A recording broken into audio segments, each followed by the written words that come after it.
పురం గ్రామ వాస్తవ్యం తెలంగాణ మండలం నల్గొండ జిల్లా. నేను మాజీ ఉప సర్పంచ్, టైము ఉప సర్పంచ్ చేశాను. పేరు జినుకుట్ల అంజయ్య గౌడ్. టీఆర్ఎస్ గవర్నమెంట్, కేసీఆర్ ప్రభుత్వం మంచి సంక్షేమ పథకాలు అమలు చేసింది. రైతు బంధు అయితేనేమి, రైతు బీమా అయితేనేమి, కళ్యాణ లక్ష్మి అయితేనేమి, షాదీ కుమారకు అయితేనేమి, ఇవన్నీ ఎవరు అడగకపోయినా మాకు రైతు బంధు కావాలని ఏ రైతు ఎక్కడ అడగకపోయినా కేసీఆర్ ఆలోచించి రైతు గురించి ఏమి ఇవ్వాలి, ఏమి ఇస్తే రైతు ముందుకు పోగలుగుతాడు, రైతే మన దేశానికి ఎన్నుముక, అన్నం పెట్టే రైతే ఎన్నుముక అని చెప్పి రైతు బంధు, రైతు బీమా, కళ్యాణ లక్ష్మి, షాదీ ముబారక్ ఇవన్నీ అమలు చేసిండు. అన్నీ అనుభవించారు కూడా, జనాలు కూడా మంచిగానే ఉంది. కానీ మరియు ఇప్పుడు కూడా కేసీఆర్ ప్రభుత్వం అయినా కూడా జనాల స్పందన ఉంది. అయ్యో కేసీఆర్ ఉంటేనే బాగుండేది, కేసీఆర్ సంక్షేమ పథకాలే బాగున్నాయి. ఇప్పుడు కాంగ్రెస్ ప్రభుత్వం 6 గ్యారెంటీలని మోసం చేసింది. ఇస్తామని నమ్మిన ఓట్లు వేసినాం, చేసినా కూడా ఏ విధంగా అయ్యి అమలు కావట్లేవు.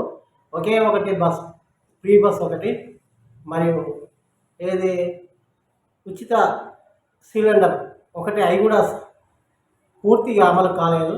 జనాలు దాని మీద కూడా వెంబడే రెస్పాన్స్ అవుతున్నారు. ఇప్పుడు కూడా ఆలోచిస్తున్నారు. కేసీఆర్ని అనవసరంగా మేము తెలంగాణ టీఆర్ఎస్ ప్రభుత్వం అనవసరంగా పోగొట్టుకున్నాం, ఇప్పుడు బాధపడుతున్నారు.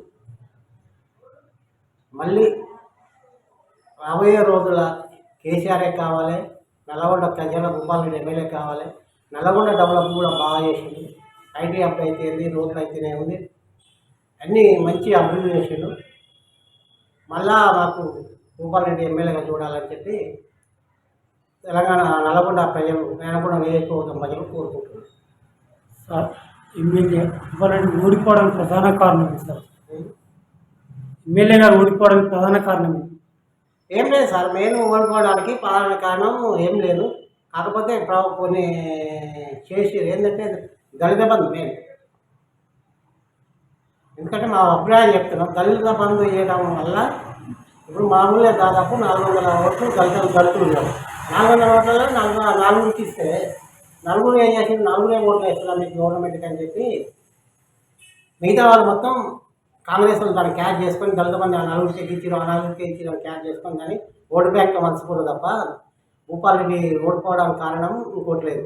400 మంది అయితే ఇప్పుడు 4 ఓట్లు 10 ఓట్లు ఇలా పడ్డాయి. 400 ఓట్లు 300 ఓట్లు కేఆర్ఎస్.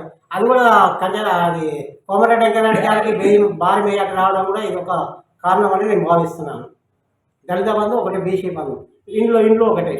ఇండ్లు ఇంతకుముందు ఇచ్చి ఉంటే, అప్పటి వరకు ఇచ్చి ఉంటే, ముందే ఇచ్చి ఉంటే చాలా బాగుండేది. ఆ డబుల్ బెడ్రూమ్ అనేది పెట్టి సిటీలలో చేసింది, కానీ సిటీలలో పనికి వస్తుంది, కానీ విలేజ్లలో డబుల్ బెడ్రూమ్ పనికి రాదు. ఇండ్లు ఇచ్చి బాగుండేది. అయినా కూడా జనాలు ఇప్పుడు కేసీఆర్నే ఇప్పుడు మన అవసరం పోతున్నాం. ఇప్పుడు కాల పరిస్థితులు కూడా ఎప్పుడైతే గవర్నమెంట్ పోయిందో, టీఆర్ఎస్ గవర్నమెంట్ పోయిందో, ఇప్పుడు కూడా వర్షాలు లేక, నీళ్లు లేక పొలాలు ఎండిపోయినాయి. మన యాసింగ్ సీజన్లో మొత్తం పొలాలు ఎండిపోయినాయి. ఎప్పుడు కూడా ఆలోచిస్తున్నారు జనాలు. ఈసారి కూడా ఇప్పుడు కూడా సీజన్ స్టార్ట్ అయింది, ఇప్పటి వరకు కూడా సరైన వర్షపాతం లేదు. కాబట్టి జనాలు కూడా ఆలోచిస్తారు. ఎవరైతే పాలకులు మంచి వాళ్ళు అయి ఉంటారో సమృద్ధిగా వర్షాలు పడతాయి అనే ఉద్దేశంతో కూడా జనాలు కూడా ఆలోచిస్తారు. దానివల్ల భూపాలరెడ్డికి ఏం ఓడిపోవడానికి కారణాలు అంటే ఇంకోటి లేదు. కాకపోతే దళిత బంధు, బీసీ బంధు, ఇంట్లో ఒకటి, అంతే తప్ప ఏం లేదు. గతంలో వెంకరెడ్డి గారికి 5,000 10,000 మెయ్యాలి, కాకపోతే 15,000 మెయ్యాలి తప్ప ఇంతకు ఎక్కువ రాలేదు. ఆడ ఏది మెయిన్ కారణం నా ఉద్దేశం నేను చెప్తున్నా, దళిత బంధు ఇవ్వడం, జనాలు ఈ 4కి 5కి ఇచ్చిన మేమంతా వెళ్ళిపోవాలని చెప్పి అది పెట్టడమే రాగానే నా ఉద్దేశం. కేసీఆర్ తప్పు పట్టలేదు, కానీ పెట్టడమే రాగానే ఉద్దేశం నా ఉద్దేశం. అయితే ఇంతవరకు రైతు బంధు ఇవ్వాలని చెప్పేసి రైతులు కొంచెం ఆందోళన చెందుతారు దీనిపైన సార్. రైతు బంధు ఎవరు కమలు అవుతలేవు, ఇంకా పడతలేవు సరిగా, టైం టు టైం పడతలేవు. 2 లక్షల రుణమాఫీ లేదు, ఆ 2 లక్షల రుణమాఫీ లేదు. ఏకకాలంలో వాళ్ళకి రేవంత్ రెడ్డి గారు సీఎం గారు మన ఏకకాలం రుణమాఫీ చేస్తాం మీరు ఏకకాలం లేదు మళ్ళీ మాట మార్చి ఏమంటారు 50,000 ఒక విడత 75,000 ఒక విడత ₹1,00,000 ఒక విడత ఆ ₹1,00,000 2,00,000 అయితే సంవత్సరాలు 5,00,000 ముందుగా మన ఏదో పబ్బం కట్టుకుంటారు మాకు ఓట్లు వేయాలని చెప్పి ఏదో మాయమాట అని చెప్పి ఓట్లు వేపిద్దామని చూస్తారు కానీ ప్రజలు నమ్మే పరిస్థితులు ఈ రోజుల్లో లేదని చెప్పి నేను కాంగ్రెస్ ప్రభుత్వానికి హెచ్చరిస్తున్నాను. మీ గ్రామంలో టీఆర్ఎస్ పనులు ఎలాంటి అభివృద్ధి నోచుకుంది సార్ అసలు?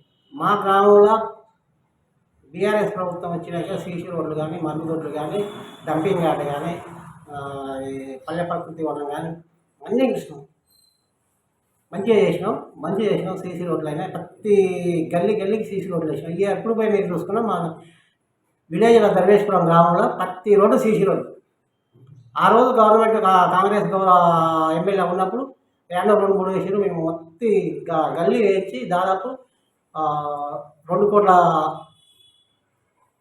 ఖర్చుతోటి సీసీ రోడ్లు మేము మొత్తం వేసినాం డ్రైనేజ్ కూడా చేసేసినాం మెయిన్ రోడ్ నుంచి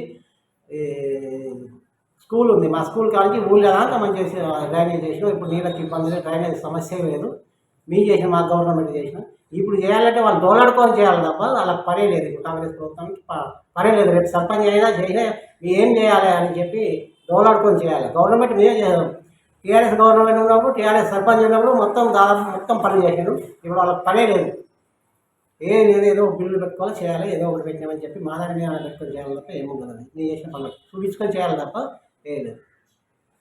గతంలో మీరు మాజీ ఉప సర్పంచ్ ఉండి ప్రజల మధ్యలో ఉండి ఎలాంటి సూచనలు ఇచ్చారు మీ గ్రామం ఏ విధంగా ముందుకు తీసుకెళ్ళారు మీ పార్టీని సార్ అంటే మీరు ఎక్కడి నుంచి స్టార్ట్ చేశారు మీ రాజకీయాలు? మాదే మా నాన్నగారు సిపిఐ కమ్యూనిస్ట్ పార్టీ ఆనిచే మా నాన్నగారు వార్డు మెంబర్ కూడా చేశారు కమ్యూనిస్ట్ పార్టీలో ఉప సర్పంచ్ ఆపరండి ఉప సర్పంచ్ కొన్ని కారణాల వల్ల ఉప సర్పంచ్ రాలేకపోయింది నాన్నగారికి ఆనిచి మా ప్రస్తావన రాజకీయ ప్రస్తావన నాన్నగారి నుంచే స్టార్ట్ ఆనిచి మేము ఒకసారి మా మిస్సెస్ తిరిగి నుంచి వార్డు మెంబర్ చేసి మా మిస్సెస్ గెలిపించాం చేపించి ఆమె ఉప సర్పంచ్ పోయినాం 5 ఏళ్ళు ఆమె పని చేసింది ఆ తర్వాత కొన్ని సంవత్సరాలకు మేము టీఆర్ఎస్లోకి వచ్చాం టీఆర్ఎస్లో కూడా నేను వార్డు మెంబర్ చేసి మంచి మెజార్టీతో గెలిచి ఉప సర్పంచ్ రావడం జరిగింది ఈ ఉప సర్పంచ్ అయినా కూడా మా సర్పంచ్తో కాంబినేషన్ చేసుకుంటూ ఏ పని చేయాలి ఎట్లా చేయాలి అన్నీ చేయాలి మనం చేసిన పని జనాలు మంచిగా కావాలి అనే ఉద్దేశంతో కాంబినేషన్ చేసుకుంటూ అన్ని పల్లె ప్రకృతి అన్ని సీసీ రోడ్లు అయితే ఏది ప్రతి గల్లీ చేసేసాం అదే ఇంకోటి కూడా నేను జనాలు మా ధర్మేశ్వరం ప్రజలకు చెప్పిన ఎన్నికలప్పుడే రాజకీయాలు చేయాలి తప్ప ఎలక్షన్ల తర్వాత అందరం సోదర భావంతో కలిసి ఉండాలని చెప్పి మా ధర్మేశ్వరం రావాలని ఇంకెక్కడ మా మండల నాయకులు చెప్తున్నాం అది పాటిస్తే అందరికి మంచిగా ఉంటుంది వాళ్ళకి మంచిగా ఉంటుంది మాకు పండుగ ఎలాంటి గొడవలు చేసుకోకుండా నిమ్మలంగా మన రాజకీయాలు చేసుకుంటూ సర్పంచ్ అప్పుడే రాజకీయాలు చేసుకుంటూ గెలుస్తారు ఓడిపోతారు తర్వాత అందరం కలిసిమెలిసి సోదర భావం కలిసి ఉండాలని నా యొక్క అభిప్రాయం నా యొక్క అభిప్రాయం తెలియజేస్తుంది. రానున్న సర్పంచ్ ఎలక్షన్లో మీరు మీ గ్రామ ప్రజలకు ఎలాంటి సూచనలు ఇస్తారు? మంచిగా వ్యక్తిని ఎన్నుకోవాలని చూస్తున్నాం ఎవరైతే మన విలేజ్కి మంచి సూచనలు మంచి పనులు చేస్తారో అటువంటి వ్యక్తినే ఎన్నుకోవాలని చూస్తున్నాం. జనాల మధ్యన పార్టీల మధ్యన స్విచ్ పెట్టి గొడవ లేపే వ్యక్తిని మనకు వద్దు మనకు అవసరం లేదని చెప్పి సౌరభావంగా కలిసి ఉండే వ్యక్తి సర్పంచ్నే మనం ఎన్నుకోవాలని మా ధర్మేశ్వరం ప్రజలకు నా ఒక విజ్ఞప్తి చేస్తున్నాను.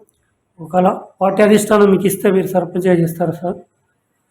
మేము ఒకవేళ మా కాడ చేయమని పార్టీ అధిష్టానం సూచిస్తే చేస్తాం. ఎందుకంటే మేము మాకు ఉన్నారు చేస్తూ ఉన్నారు వాళ్ళనే ముంగలు నడిపించి నేనే వెనకకుందామని చూస్తున్నాను. వాళ్ళు చేస్తేనే ఊరుకుంటాం వాళ్ళు చేయకపోతే మొత్తం అయితే చేసేస్తాం కాబట్టి చేస్తే మీ గ్రామాన్ని ఏ విధంగా డెవలప్ చేస్తారు సార్ సర్పంచ్గా? నా శాయశక్తిలో ఇప్పటికే అభివృద్ధి చేసాం ఇంకా నా శాయశక్తిలో నేను ప్లానింగ్ చేసుకొని ఒక సర్పంచ్ చేసి నా శాయశక్తిలో నేను అభివృద్ధి చేస్తాను. ప్రతిపక్షాలను కూడా కలుపుకొని కాంబినేషన్గా అభివృద్ధి చేస్తాను.